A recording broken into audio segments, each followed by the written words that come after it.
What if I told you that happiness isn't something you chase, it's something you learn to see? Sounds cliché, right? But here's the truth. Most people are stuck waiting for the big moments to feel happy. The dream job, the perfect relationship, the once-in-a-lifetime vacation. But what if I told you that real, lasting joy isn't found in those rare highlights? It's hidden in the in-between, in the small, ordinary moments you probably overlook every single day. Think about it. How many times have you told yourself, "I'll be happy when you make more money, when you lose the weight, when life finally falls into place?" But here's the hard pill to swallow. If you don't know how to find joy now, in the imperfect, messy, everyday moments, you won't magically find it when you reach those big goals either. Because joy isn't a destination, it's a skill. In this video, we're flipping the script on happiness. I'm going to show you exactly why you've been missing out on the joy that's already around you, and more importantly, how to change that starting today. And no, this isn't about forced gratitude or pretending everything is perfect. It's about rewiring your perspective in a way that actually works. So, if you're tired of feeling like life is just passing you by, stick with me. By the end of this video, you'll have a whole new way of seeing your everyday life, one that makes joy impossible to ignore. Ready? Let's get into it. Number 1. The selfish first principle. Let's be real. Being selfish has a bad reputation. It's the thing we're taught to avoid, the trait we're warned against. Don't be selfish. Share with others. Think about everyone else before yourself. Sounds noble, right? But here's the harsh truth. Constantly putting yourself last isn't kindness. It's self-destruction. And if you've ever felt drained, overwhelmed, or like you're living on autopilot for everyone else, I have one simple, slightly controversial solution for you. Be selfish first. Now, before you panic and think, wait, am I supposed to become a cold, heartless person? No, that's not the goal. The selfish first principle isn't about disregarding others. It's about making sure you come first before you start giving away your time, energy, and emotions like free samples at a grocery store. Think about it. How often do you check your phone first thing in the morning, responding to messages, emails, or notifications before you even take a breath for yourself? How often do you immediately dive into obligations before even asking, "What do I need today?" We've all been there. You wake up, grab your phone, and before you know it, your mind is hijacked by work, social media, or someone else's demands. You rush through your morning, skipping breakfast or coffee because there's so much to do. By the time you finally get a second to breathe, you're already drained. And the worst part? You do it all over again the next day. So, here's the shift. Every single morning, before you answer to the world, do something for yourself first. And I mean before checking notifications, before responding to anyone, before diving into obligations. Maybe it's sipping your coffee in silence without a screen in sight. Maybe it's journaling, stretching, or blasting music while you get ready. Maybe it's sitting in your car for 5 extra minutes before walking into work, just to exist in your own space. Whatever it is, claim that time as yours and don't apologize for it. I started doing this a few months ago, and let me tell you, the difference was instant. I stopped waking up feeling like my energy belonged to everyone but me. I set boundaries. No checking emails before breakfast. No jumping into conversations before I had my own thoughts in order. And you know what? Nothing fell apart. The world didn't crumble because I took 20 minutes for myself. In fact, I showed up better, more focused, more present, less irritated by things that used to drain me. This isn't about neglecting responsibilities. It's about understanding that you are not obligated to be available to the world 24/7. Prioritizing yourself doesn't mean you care less about others. It means you care enough about yourself to show up fully instead of half empty. And if anyone makes you feel guilty for taking that time, That's their problem, not yours. So, tomorrow morning, try it. Be selfish first. Reclaim your space, your peace, and your energy, because the best version of you is the one who takes care of you first. Number 2, the guilt-free escape rule. Let's talk about something no one wants to admit. Sometimes you just don't want to be there. At that meeting, at that family gathering, in that group chat. But instead of walking away, you stay, smiling, nodding, pretending like you're totally fine, because that's what's expected of you. Here's the truth. You don't owe everyone your constant availability, and that's where the guilt-free escape rule comes in. Now, I know what you're thinking. Skipping out on commitments sounds selfish, irresponsible even. But hear me out. The world doesn't crumble when you step back. You don't get an award for overextending yourself. Yet for some reason we feel like we need permission to say, nope, not today. Well, here it is. Consider this your permission slip to walk away without the guilt. We've all been there. You get invited to something, a work event, a birthday party, a dinner with people you barely know, and deep down you don't want to go. But instead of just declining, you start crafting a respectable excuse. You fake a headache, pretend you have so much work, or say, I'll try to make it, even though you already know you won't. And why? Because you feel like you have to be there. Because saying no feels like you're letting people down. Here's the shift. Instead of making up excuses, just don't go. And don't waste time feeling guilty about it. If you don't have the energy, if it doesn't add value to your life, if it's just another thing draining you, skip it. Not because something urgent came up, not because you're pretending to be sick, just because you don't want to. And that's a perfectly valid reason. I started doing this when I realized that my time wasn't an unlimited resource. I used to say yes to everything, work obligations, social events, even phone calls I didn't have the mental energy for. Then one day, after yet another exhausting week, I asked myself, if I say no, what's the worst that can happen? And guess what? Nothing happened. The world kept spinning. People moved on. No one sat around plotting my downfall because I didn't show up to brunch. And the best part? I finally had time for things I actually wanted to do. This isn't about ghosting responsibilities or being unreliable. It's about recognizing that you get to decide where your energy goes. You don't need to be available 24/7. You don't need to justify your absence. And you definitely don't need to explain why you'd rather be at home in sweatpants instead of making small talk at a party. So, the next time you feel the pressure to show up when you don't want to, try this. Take a deep breath, say no, and walk away guilt-free. Because your time, your energy, and your peace of mind, they're yours to protect. Number 3, the disrupt and refresh method. You ever feel like you're running on autopilot? Like your days blur together, your routines are predictable, and your motivation is just gone? It's like being stuck in a loop. Same tasks, same thoughts, same energy levels. But here's the thing. If you don't interrupt the cycle, nothing changes. And that's exactly why you need to disrupt and refresh your life on purpose. Now, I know what you're thinking. Disrupt. Isn't that a bad thing? Nope. Sometimes, a little disruption is exactly what you need to snap out of that mental fog. Think about it. When was the last time you did something completely different? Something that made your brain actually wake up? If you can't remember, that's your sign. Because the longer you stay in the same patterns, the harder it is to shake things up. We've all been there.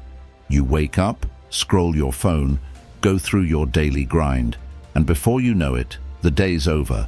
You tell yourself, tomorrow will be different. But tomorrow comes, and guess what? Same routine, same sluggish energy, same I'll start fresh next week excuse, and the cycle keeps repeating. Here's the fix. Intentionally disrupt your routine, even in small ways. Take a different route to work. Switch up your morning playlist. Eat something new for breakfast. Start a conversation with someone unexpected. Rearrange your workspace. Hell, even something as simple as brushing your teeth with your non-dominant hand can make your brain go, wait, this is different. And that's the point. I tried this when I felt completely stuck in my routine. Every day felt like a copy-paste version of the last, and I was sick of it. So I did something small. I switched up my usual coffee order, and weirdly enough, that tiny change set off a chain reaction. It made me realize how many of my habits were just mindless repetition. So I started doing more, driving a different way home, taking breaks at different times, even responding to texts in a way I normally wouldn't. And guess what? It worked. My brain started waking up. I felt more engaged, more present, and way less like a robot stuck in a loop. This isn't about making huge life changes. It's about injecting unpredictability into your everyday life, because that's where growth happens. If you feel stuck, do something, anything, that breaks the pattern. Change the scenery, change the timing, change the approach. You don't need to wait for a perfect moment to reset. The reset happens the second you disrupt the cycle. So if you're tired of feeling stuck, stop waiting. Disrupt and refresh, on purpose. Because sometimes the smallest changes lead to the biggest shifts. Number 4, the radical no. Challenge. The problem isn't that you don't have enough time, it's that too many things are stealing it. And you know exactly what I mean. That last-minute favor you didn't want to do, that event you had zero interest in, that extra task at work that wasn't even your responsibility, but you said yes anyway. And now, you're exhausted, stretched thin, and wondering why you never seem to have time for yourself. Here's the hard truth. Every time you say yes to something you don't want, you're saying no to something you do. And that's where the radical no challenge comes in. It's simple. For the next week, every time you feel even the slightest hesitation about saying yes, you say no instead. No justifying, no over-explaining, no softening it to make it sound nice, just a clean, confident number. Now, I know what you're thinking. Won't that make me look rude? Won't people get upset? And yeah, maybe some will, but guess what? That discomfort, it's temporary. The relief of not overcommitting yourself? That lasts. Saying no isn't about being difficult. It's about protecting your time, energy, and sanity. We've all been there. You get that text, "Hey, can you help me with something real quick?" And even though you're already drowning in things to do, you type, "Sure," before you can stop yourself. Because saying no feels awkward. Because you don't want to disappoint anyone. Because you've been trained to believe that being nice means being endlessly available. But let me ask you this. Where's that same kindness when it comes to yourself? I tried this challenge once when I realized my schedule was full of things I didn't even want to do. So I started small. When someone asked if I could join a weekend project I had no interest in, no, I can't. When a friend invited me to something I wasn't excited about, I'll pass this time, but thanks for the invite. No excuses, no long-winded explanations, just no. And let me tell you, it was a game changer. The more I did it, the more I realized how much of my time had been hijacked by guilt-driven yeses. And the best part? People adjusted. They found other options. The world didn't end. This challenge isn't about becoming selfish, it's about becoming intentional. Because every no you give to something unnecessary is a yes to something meaningful. More rest, more creativity, more time for what actually matters to you. And the more you practice it, the more you realize your time was never the problem, your boundaries were. So here's your challenge. For the next week, try it. Say no without guilt, no apologies, no explaining yourself, just a radical, unapologetic no, because if you don't protect your time, who will? Number 5, the messy mind, messy life. Clean up. They say a cluttered space is a cluttered mind, but let's be real. It works the other way around too. A messy mind. That's the ultimate chaos. Ever felt like you're drowning in thoughts, unfinished to-do lists, and 1,000 "I should really get to that" moments? It's like having a browser with 57 tabs open, and worst of all, you have no idea where the music is coming from. That mental mess. It spills into everything: your mood, your motivation, your ability to focus. And before you know it, your life feels just as scattered as your thoughts. Now you might be thinking, okay, but how do I even start cleaning up something I can't see? Trust me, I get it. You can't exactly fold your brain like laundry. But here's the thing. You don't clean up a messy mind by thinking more. You clean it by simplifying. Because most of the time, it's not that you have too much to do. It's that you're trying to hold it all in your head at once. We've all been there. You sit down to focus on one thing, and suddenly your brain reminds you of that email you forgot to send, the laundry still in the washer, that awkward thing you said 3 years ago, and oh, should you finally start working out? It's exhausting. Your mind feels like a chaotic storage room with stuff piled up in every corner, and every time you try to start something, you trip over another mental box labeled important, but also maybe later. Here's the cleanup strategy. Get it outside. Stop treating your brain like a storage unit and start treating it like a whiteboard. Write things down, not in 10 different notes apps or sticky notes you'll never see again. One system, one place. A notebook, an app, a voice memo, whatever works. The key is to stop forcing your brain to hold everything at once, because the second you put it somewhere external, you create space. And space, that's clarity. I learned this the hard way when I realized I was constantly overwhelmed, even when I wasn't technically busy. My mind was just loud, so I tried something ridiculously simple. I grabbed a piece of paper and wrote everything that was floating around in my head. No structure, no categories, just a brain dump. And you know what? It felt like I could finally breathe. Half the things stressing me out weren't even urgent, but because they were all jumbled together in my mind, they felt massive. This isn't about getting hyper-organized or turning into a productivity machine. It's about giving your brain a break, because when your mind is constantly cluttered, it's like trying to read a book in a noisy, messy room. You can't focus. But the moment you clear that space, you start seeing things clearly. You feel lighter. You react differently. You move with more purpose. So, if your mind feels like a tangled mess of thoughts, do yourself a favor. Clean it up. Dump it out. Sort through the noise. And give yourself the mental space you deserve. Because when your mind is clear, your life follows. Thank you so much for watching. I truly hope this video gave you a new way to see the joy that's already around you. If you found this helpful or insightful, do me a favor. Hit that like button. It really helps more people discover this message.